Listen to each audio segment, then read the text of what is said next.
Good morning.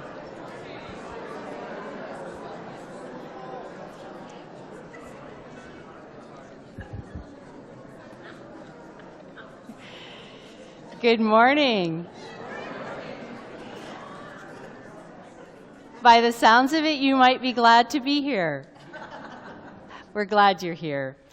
Life brings us together in this circle, a safe container for our joys and a safe container for the sorrows we carry.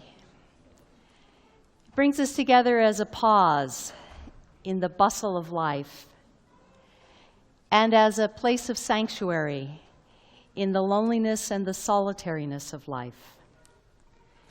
And whether this is a day of celebration for you, as it is for Lola's family, as we welcome her in the ritual of baptism, or whether this is a difficult and dark time in your life, you belong and you have a place in this circle as we create spiritual community with one another. Whatever our age or stage, our gender, our color, our ethnicity, our sexual orientation, our fears, our hopes, we're together with each other in this season of Advent, seeking to grow light within us and between us and in this world in which we find ourselves at home. And we acknowledge the sacredness and the storiedness of this land on which we gather, traditional territory of Cree and Métis peoples, traveling route of many other indigenous peoples, adopted homeland to migrants from all over the world. We come with deep regret for the wounds of colonization. And we gather here to renew our intention and our commitment to honor the traditions and the spirituality, the culture and languages of those long in this land, as we seek to heal the past and become faithful partners in Treaty 6 as we travel together into the future.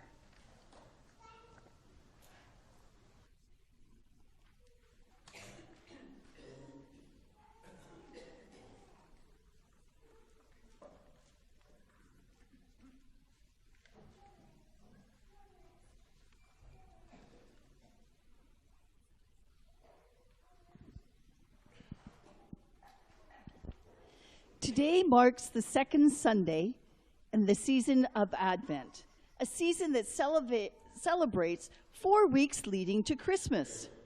We light again the first candle of the season, the candle of giving, if the match will cooperate. Down to the other box,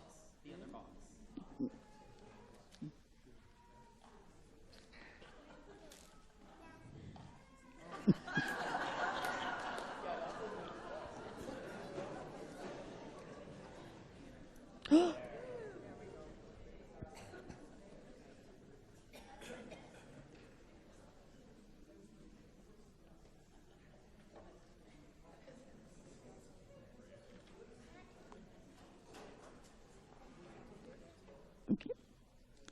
And we light the second candle, the candle of honor.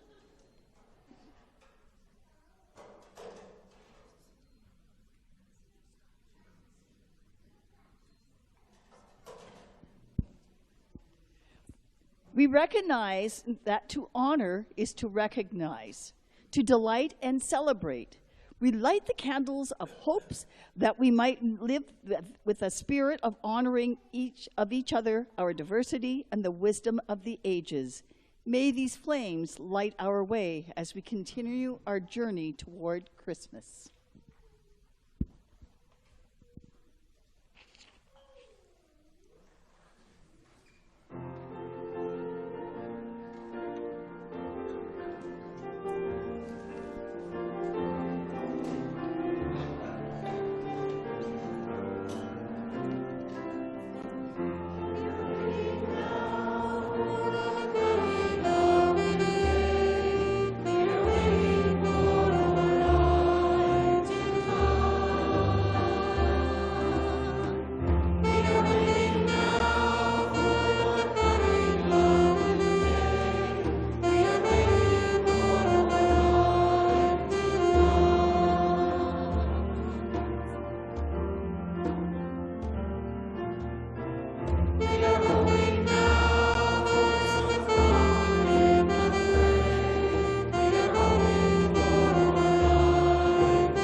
This is a time for sharing a few of the things that are going on in the life and in the work of this spiritual community. And yesterday,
Absolutely. okay, this is our time for all ages. I want to welcome any children, anyone who wants to come to the carpet, to come be up here for a moment. Good morning. Hello. Welcome, welcome.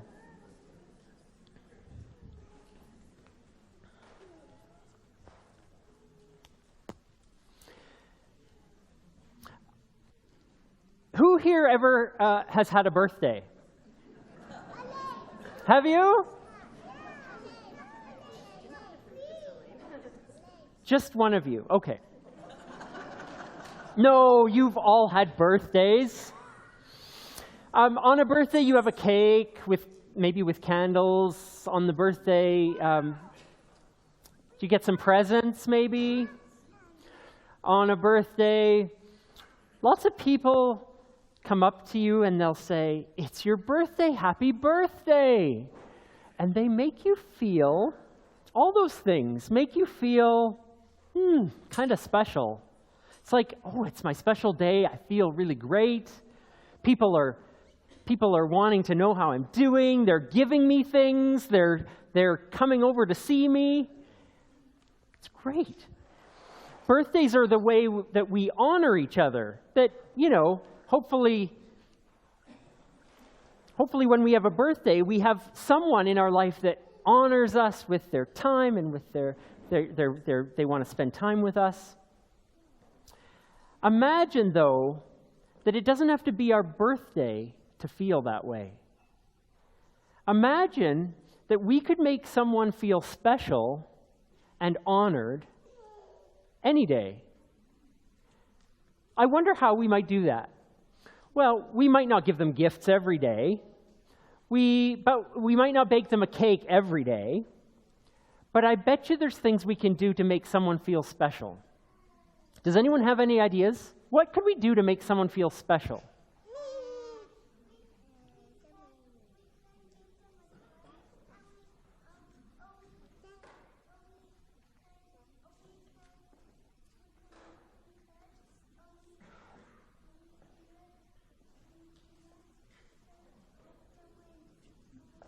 Oh, these are great ideas.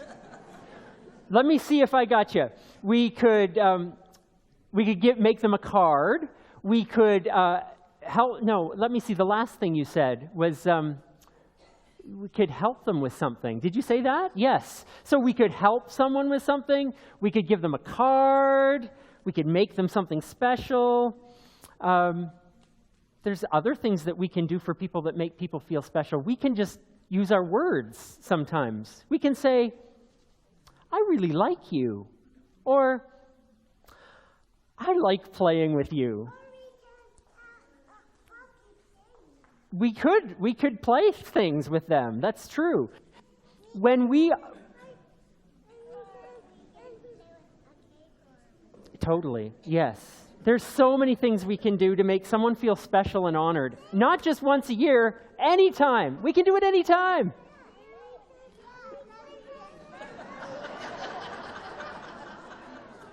See, now, you're just flowing with the ideas now. You got it. You've got this. So, one of the things that we can do today is to honor, make someone feel special and honored and welcome. And we all get the chance to do that with baby Lola over there. Lola's going to have a special time with us at the fountain, a time of baptism, and we get to, she gets to have a special day, a day of honor where her family and friends are with her. And just like we talked about, it's not her birthday, but she'll get a candle with some light. Ooh.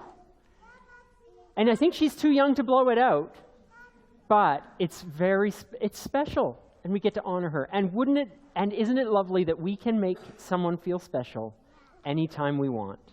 That's beautiful. So you stay here while we all together get to honor Lola and have her day of baptism today. Okay?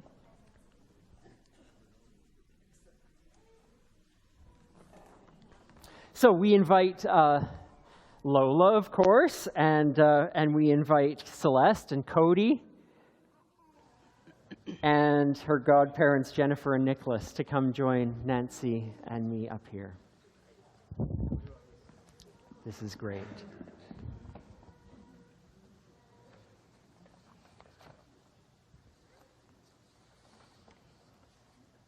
Oh, and I almost forgot Carter. Carter's here too. Carter is Lola's brother. We can't forget Carter.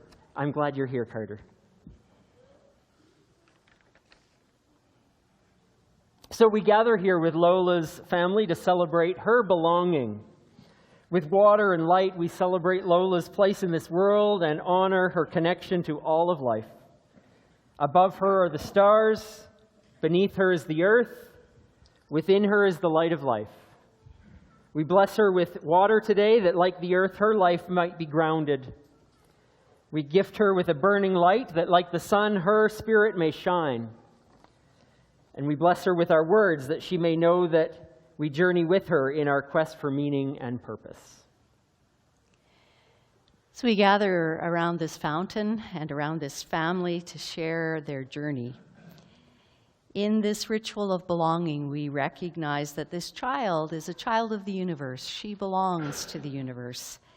She's a spiritual being, and her parents have the great honor of caring for her and guiding her and teaching her and cherishing her. And we celebrate her and the name by which she will be known in the world. So Celeste and Cody, I ask you, by what name shall this child be known? Lola. Celeste and Cody, I'll ask you some questions now.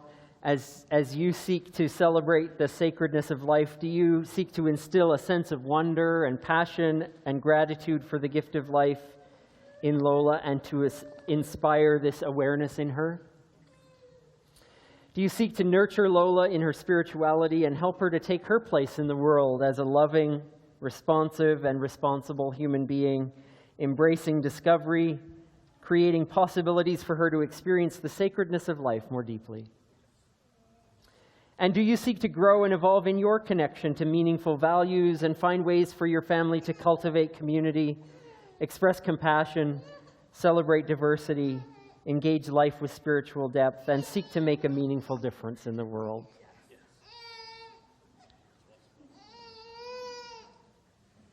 and Jennifer and Nicholas, recognizing that many nurture and influence children as godparents and special adult friends to Lola, will you guide and encourage this child by your words and actions, supporting Lola in her spiritual development? Will you seek to share your wisdom and experience with this child, helping her to learn enduring values, experiences, and traditions? We recognize that we're part of a whole community of support that includes Lola's extended family, friends, and communities of so many kinds. There are many who nurture and influence the lives of our children. As the spiritual community of SSUC, we offer our support and care with these words. We seek to be a source of support and encouragement to your family. We offer to share our stories, wisdom, and experience with you. And we welcome you and your children to journey with us as we seek to deepen the awareness of our spiritual essence and our social responsibility. Now, Carter, do you want to pour some water with me? I wonder if you'd pick that up and just pour it right in here. It's perfect. You can pour it all if you want. Great. It's in water that we are born, of water that we are made, with water that we're refreshed, by water that we are sustained. It's with this ancient symbol of water that we welcome and celebrate Lola, and are grateful for Brother Carter for pouring the water in the fountain today. So Lola, you want to come? Hi. Hello. Oh, I know. Hello. Hi, Lola. Hi, Lola. Yes, I know there's Mom and Brother. Let's go this way. Yeah. So as we are all part of community, each one of us having a place, a part, and a sense of belonging, we are going to join together to speak the words of baptism today. Would you all please speak with us these words? Lola, we baptize you in the name of love. May the source of love be your strength. May the love we learn in the stories of our tradition be your guide. And may the spirit of love in which we are immersed be your wisdom. We welcome you, Lola. Fantastic. Now, Lola, where did you put my papers? There we go. Oh, yes, we get to do this fun thing now, where we get to introduce you to this community of people who love and support you. Do you want to go meet them? Do you want to? All right. You know you all have a role in this. I'm going to introduce you and say, friends, this is Lola, and we call you beloved. Friends, this is Lola, and we call you beloved. Friends, this is Lola, and we call you beloved. Friends, this is Lola.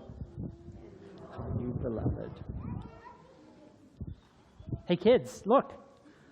This is Lola, and we call you beloved. Oh, look at those guys. Oh, you did really well, Lola. Good job. Want to go back? Great.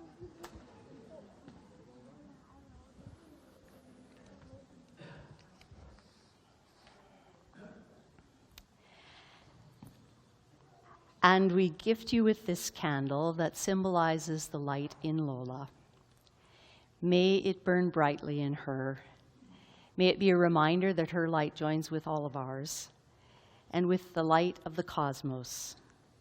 And may it remind her that she's a unique and vital part of a sacred creation. May it remind you of welcome, Lola, of community, that you are loved just as you are, and you are loved come what may. May the blessings of a shared life of love and light be alive in her today and in her always. May it be so.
walking in the light of love.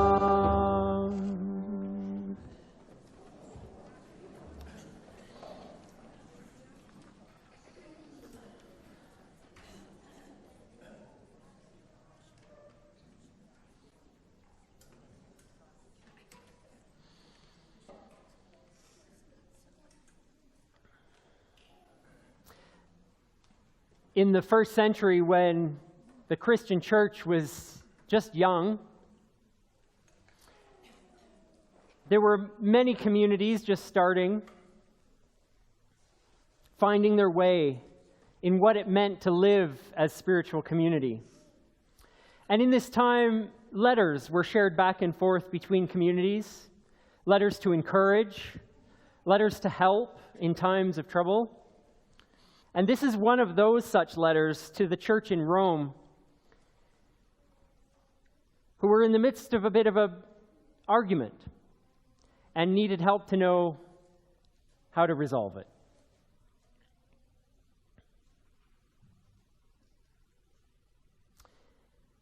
Friends, my advice to you is this: welcome with open arms those who don't see things the way you do. Try not to jump all over them every time they do or say something you don't agree with. Remember, they have their own history to deal with, so treat them gently. For instance, a person at a dinner party might well be convinced that they can eat meat and anything on the table, while another, right next to that person with a different background, may choose to be a vegetarian and eat accordingly. But since both are guests at the same table, wouldn't it be terribly rude if they fell to criticizing what the other ate or didn't eat? After all, they've both been invited to the table. Do you have any business crossing people off the guest list or interfering with their welcome? Or say one person thinks that some days should be set aside as holy, and another thinks that each day is pretty much like the other. There are good reasons either way, so each person is free to follow their convictions of conscience. What's important in all this is that if you keep a holy day, keep it to honor your tradition. If you eat meat, eat it and praise the prime rib. If you're a vegetarian, eat vegetables for the joy of it and bless the broccoli. Forget about deciding what's right for each other. Instead, be concerned about this, that you don't get in the way of someone else, making life more difficult than it already is. Everything and everyone is honored just as it is. We, of course, by the way we treat it or talk about it, often contaminate it. But everything is honorable. Cultivate your own faithfulness, your own rituals, your own spirituality, but don't impose it on others. You're fortunate if your behavior and your belief are coherent. But if you're not sure, if you notice that you're acting in ways inconsistent with your convictions, some days trying to impose your opinions on others, and other days just trying to please them, then you know that you're out of balance. If your inner values and your outer actions aren't consistent, then how can either one of them be honorable? In these words of teaching from the early first century Christian tradition, may we find wisdom for our living.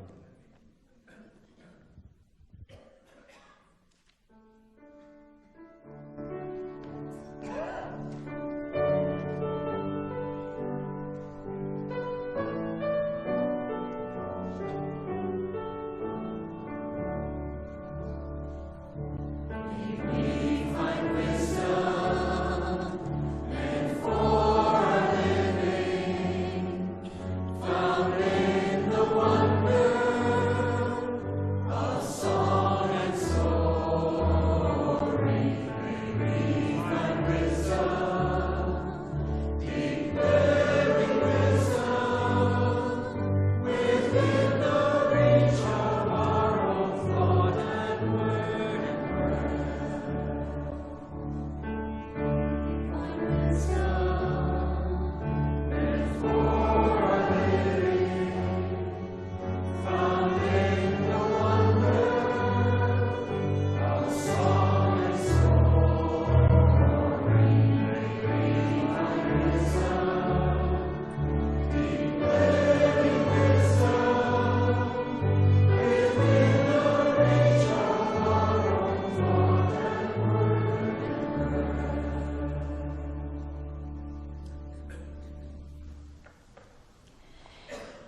This is an excerpt from the writings of Claire Mulvaney entitled Semi-Permeable Membranes. Edges, perimeters, boundaries, borders, peripheries, horizons, thresholds, margins. These are things that hold interest, marking one state of being to another, an us and a them, an inside and an outside. So often we're led to believe they are fixed, that the boundary marks an end state, that the edge of our comfort zone will always be the edge, that we get to grow only to a point, that minds are fixed and will forever be fixed. Nature tells a different story. Back in biology class, I learned about osmosis, the movement of liquid or gas from an area of high concentration to an area of low concentration through a semi-permeable membrane. The cell wall is not a fixed state, but a frontier, a passage between one state of being and another. Through the margin of the wall, the entire chemistry of the cell can be modified. No cell wall is fixed. Whiz deeper and we get to the subatomic level in any case, where we realize that we are all just bundles of bouncing energy in space with plenty of room to maneuver. Nothing, not even something that appears solid, is in a fixed, permanent state, not even ourselves. When we think of ourselves as immutable and irrefutable, we become locked in our own definition of ourselves, constrict it somehow, until the world we want to know is the world we already think we know. In other words, we become small. Ideas, too, are not fixed. We're not solid. Minds can change, hearts can too. Life at the edge is never as it seems. Osmosis tells us so. Sometimes it's easier just to make assumptions about others rather than to listen. Then we don't have to step outside our comfort zone. To listen to each other, to really listen, is to redeem the best in ourselves so we can learn to write a new story for how fully and beautifully we might show up in the world. I've been learning to assume nothing. Not to assume that I know what compassion looks like. And definitely not to assume that I have the full picture or the singular truth. Ever. I'm now wondering, what if we could each entertain a different story for a while? One that goes something like this: that we are semi-permeable membranes, bouncing around with infinite possibility in space, that we are each other, that as much as we are stardust, we are also stories, that if I disagree with you, I can still respect you, still hold you in a universal understanding that your version of the truth is yours, and mine is mine, and somewhere in between we might get to an answer, if only we can learn to really listen, if only we can climb over our walls. In these words of a contemporary writer,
shine. Everybody has a light to shine. Everybody has a little light to shine. Everybody has a light to shine. Do your very best. You can't forget the rest. Everybody has a little light to shine. Everybody has a light to shine.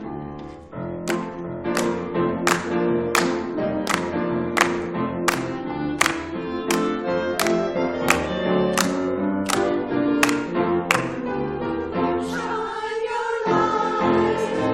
Shine your light. Shine your light. Everybody has a light to shine. Shine your light. Shine your light. Shine your light. Everybody has a light to shine. Shine your light. Shine your light. Shine your light. Everybody has a light to shine. Shine, shine, shine. Everybody has a little light to shine. Everybody has a light to shine. Everybody has a little light to shine. Everybody has a light to shine. Do your very best. You can't forget the rest. Everybody has a little light to shine. Everybody has a light to shine. Everybody has a little light to shine. Everybody has a light to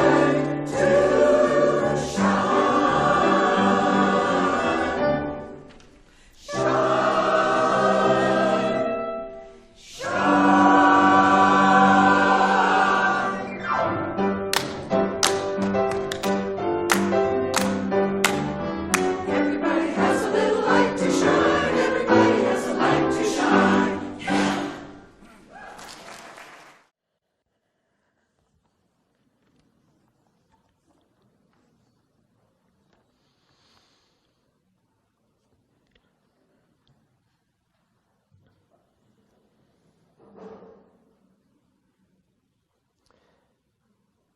I love that we can hear about everybody having a light to shine in such an exuberant way, because it's a beautiful day to think about that when we're thinking also about honoring the life of a child, welcoming them to the world, celebrating with a family and the gift of a blessing that a new child is in the life of a family.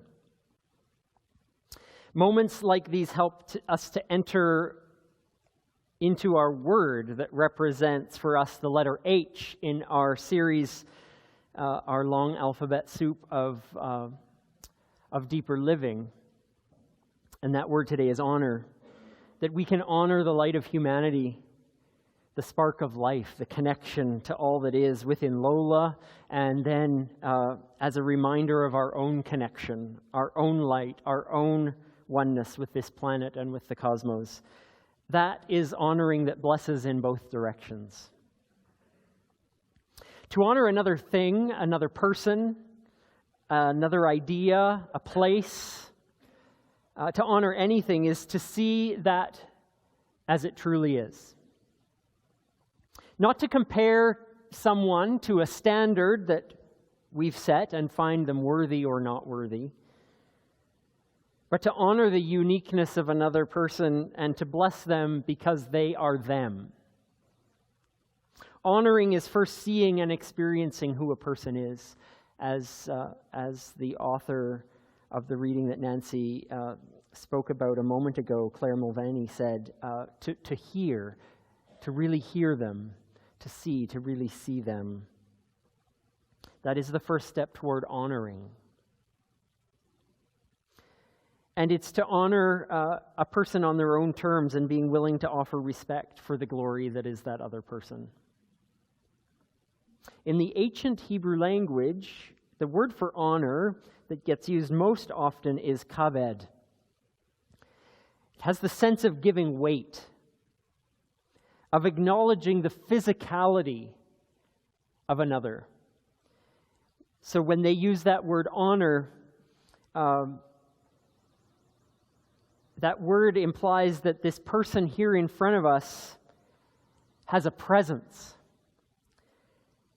is a thing of mass, is something and someone that can't be ignored. To honor is to acknowledge that the person has weight and is real. So in many ways, when we honor Lola and welcome her, we are saying she is real to us. She matters. She has weight to her family. When we honor anyone in our lives, family, friend, stranger, we are saying, you're real, you matter, you mean something, you're important, and you have weight in this world. I like that definition of honor. So often in our days, we're confronted with an attitude of dishonor.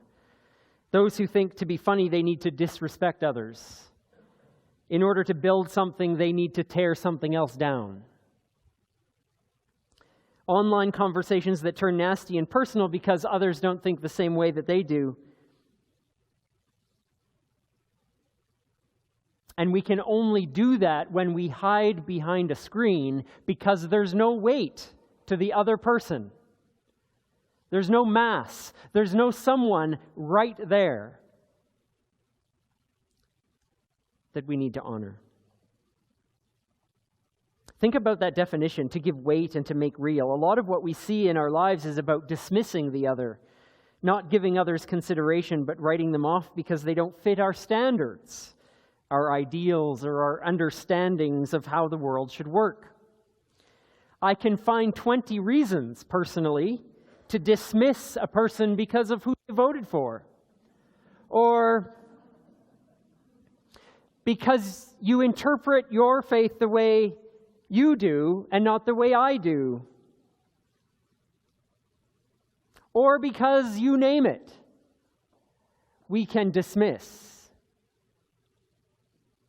and write off as though a wisp of smoke to be wafted away with no weight whatsoever and thus no honor.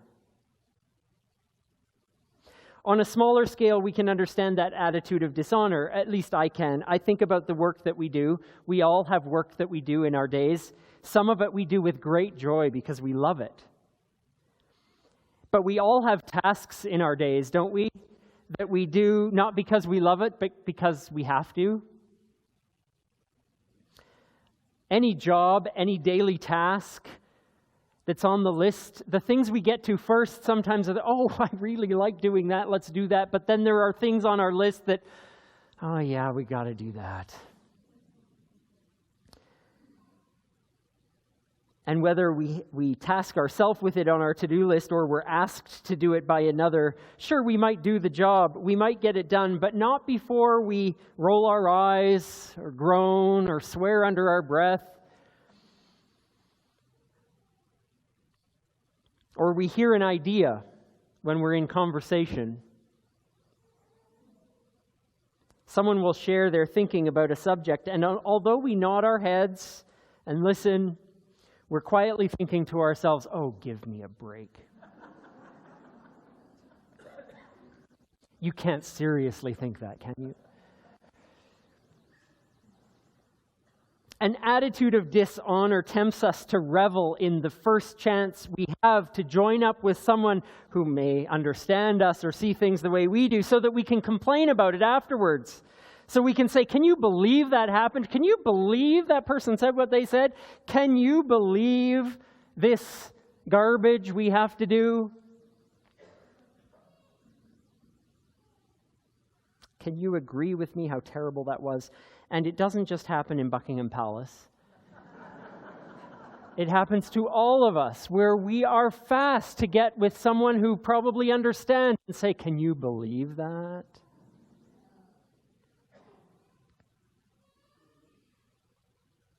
An attitude of dishonor isn't just about what we do or what we say. It's about the way we do it and the way we say it. Chief Justice Thurgood Marshall nailed it, I think, when he said this: our intent always comes through. Our faces and our words cannot sugarcoat the intent of our hearts.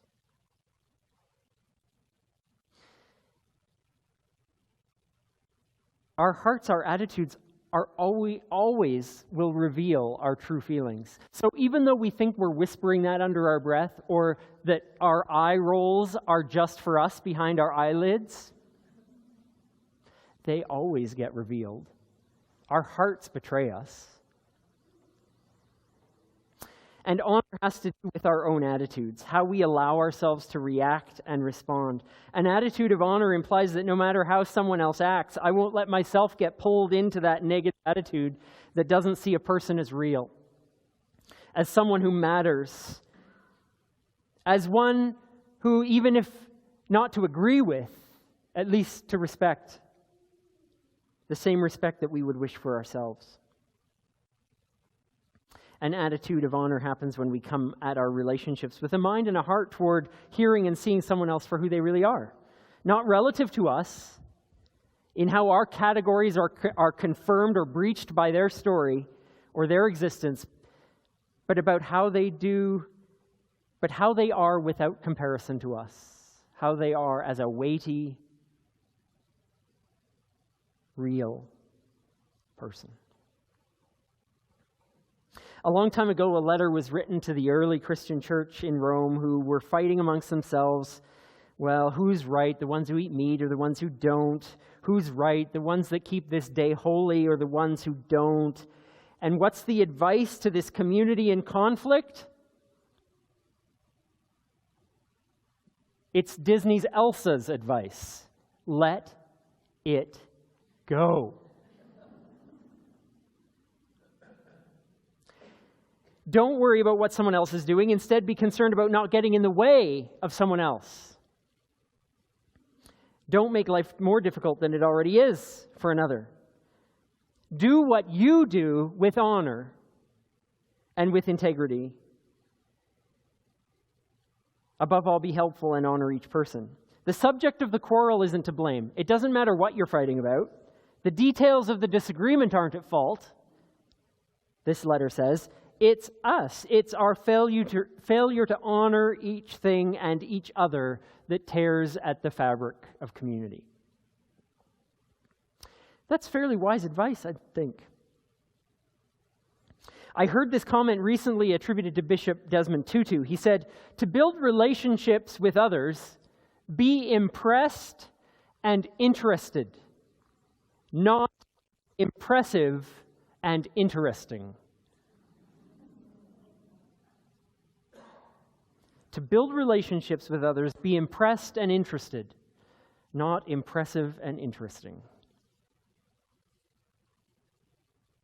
Because everyone wants to be heard and seen and treated as real. And it's really hard for me to do that when I'm thinking about how damn impressive and interesting I am.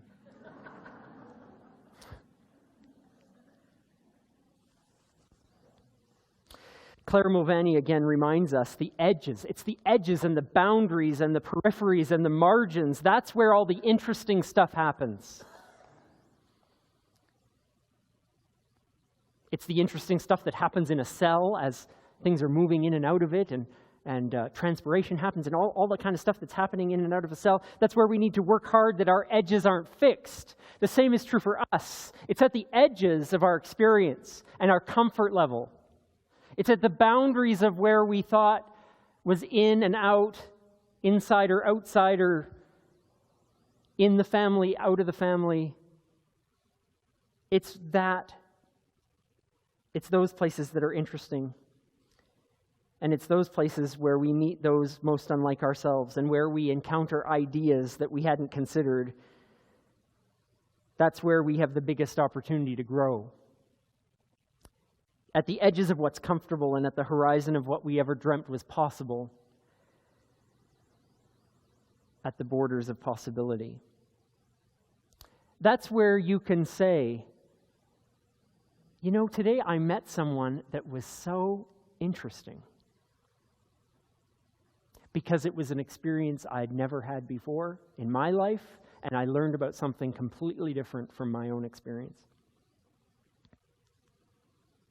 This is where we have the opportunity to honor another by first seeing them, really seeing them, and recognizing them for the light of this world that they are. and be changed by them, softening our edges and our hearts. So, only one question: who will we honor today? Who will we honor this week? Who will we recognizing as having weight in this world? To recognize someone who will make sure that they know that they matter. How will we grow our attitude of honor? By offering to others a spirit and an attitude of honor, of connection, of growth. In whatever ways we do it, may we work to make it so in so many ways in this Christmas season.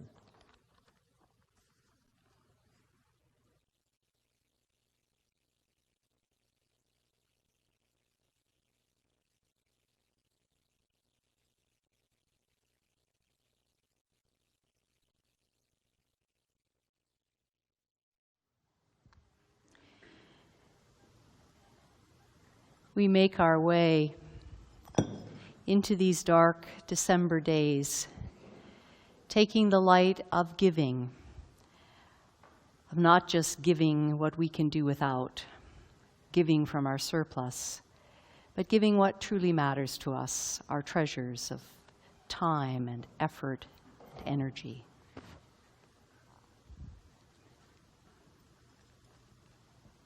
And we go into this time in which we live to outdo one another in showing honor. We take the light that is within us and we seek the light that is in each of us, in all the little worlds in which we move, in our families, in our workplaces, in our neighborhoods, in our common body politic. We seek in the midst of all that is to hold on to compassion.